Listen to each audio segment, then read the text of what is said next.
आबदोज में ऑक्सीजन खत्म होने के करीब है। मुसाफिरों की जिंदगी की उम्मीद दम तोड़ने लगी।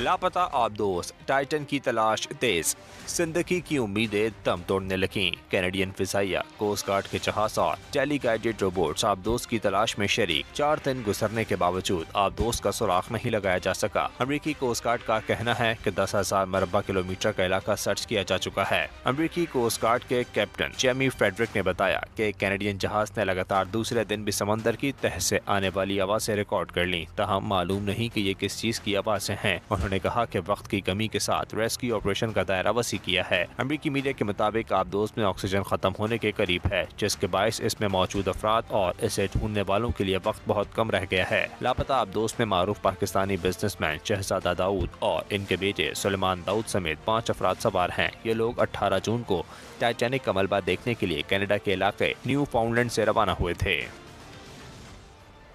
चुनान कश्ती हादसे का शिकार अफराद की लाशों की